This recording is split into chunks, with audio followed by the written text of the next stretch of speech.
nagonzwe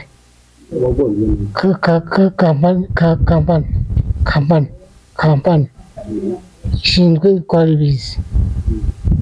ibizana abantu none nta kimamfashije hanyuma warwaye igihe kinini imyaka 13 ubu ngubu ufite imyaka ingahe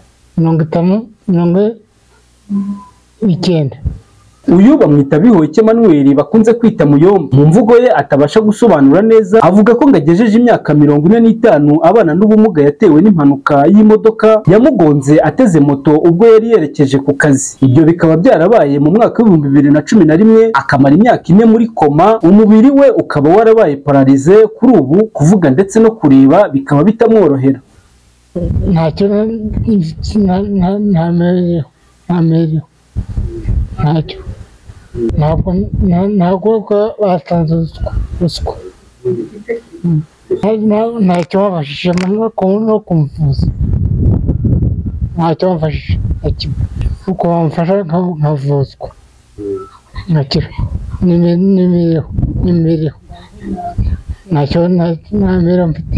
Ikibazo cye yari umusore mwiza cyane, n'ifoto uyibonye ntiwamenya ko ari ubu ngubu tugezaho.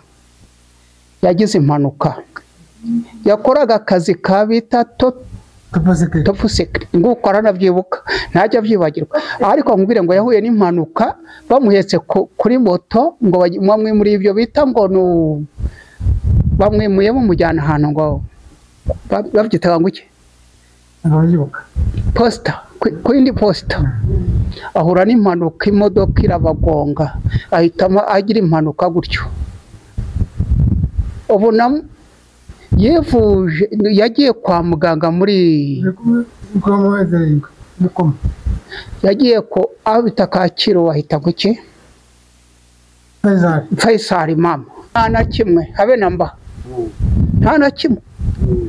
Ubwo ni ukuvuga ngo twabyirukankaga, nagerageje kubyirukamo birananira kubera ubukene, ibyo byose biba bishaka amafaranga, nta na kimwe bamumariye. Ubuzima bwiwe ntabwo bworoshye pe, nta namba.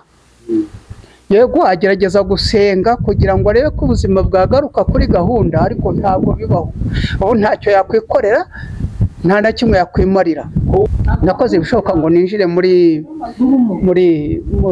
aba bashobora kuburanira abantu ngo ture abavoka ndebe ko hari icyo byafata, nta na kimwe byafasha, byaranze.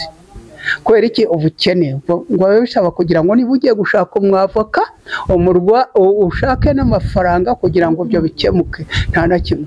Abaturanyi b'uyu Bihoyiki Emmanuel bakaba bamutabariza kubw'imibereho ye babona ko itamworoheye, bakiyongeraho ko na se umubyara ari nawe wenyine afite wamwitagaho, kuri ubu bakaba babana bose bafite ubumuga. Ndi umuturanyi w'uyu musore, nanjye ubuzima bwe buragoye pe, mu buzima buruhije, tuba duturanye nawe tumureba mu buzima bwa buri munsi, abayeho nabi nyine. Mwabonye ko abana n'ubumuga, mbese n'ahantu iwabo abana bo ntibishoboye, abana n'uyu musaza nawe nta mudamu afite, nta kindi kintu bifitiye, babaho mu buzima bugoranye, kubona ibyo kurya bari ibintu bikomeye cyane. Mbona impanuka nyine ngo yari ari kuri moto agiye mu kazi yakoragamo baramugonga.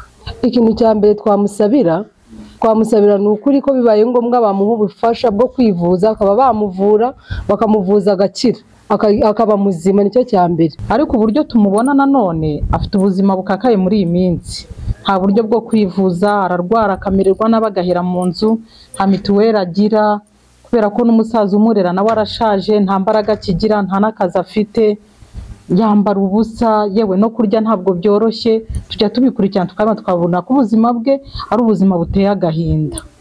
Ntabwo yakwiyambika gute se? Umuntu ntabasha kuvuga, kugenda n'imbago, akongera agafata no ku nzu, nta buzima afite muri make.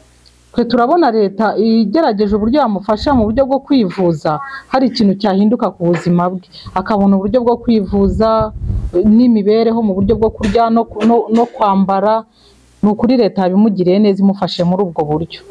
Umunyababanga nshingwabikorwa w'umurenge wa Rilima Sebarundi Frame ari nawo murenge uyu muryango utuyemo, yavuze ko iki kibazo agiye kugikorera ubuvugizi abo baturage bakabona ibibakwiye. Tuzakora ubuvugizi, birasaba kumwumva tukagisha inama tugasaba wenda n'izindi nzego kwiyo asirase yakabaye imwishyura. Uwa kane saa tatu azaze duhurire ku murenge wamubwira cyangwa ukamara nimero ze ndivuganira nawe. Abo baturanyi be bavuga ko ubuvugizi bukwiye akabona indishyi ndetse akanavuzwa, hakiyongeraho ko na leta yamwunganira ikamufasha mu mibereho ye ya buri munsi kuko ari ntaho nikora. Jean D'Amour Hakizimana, Yongo TV mu murenge wa Ririma mu karere ka Bugesera.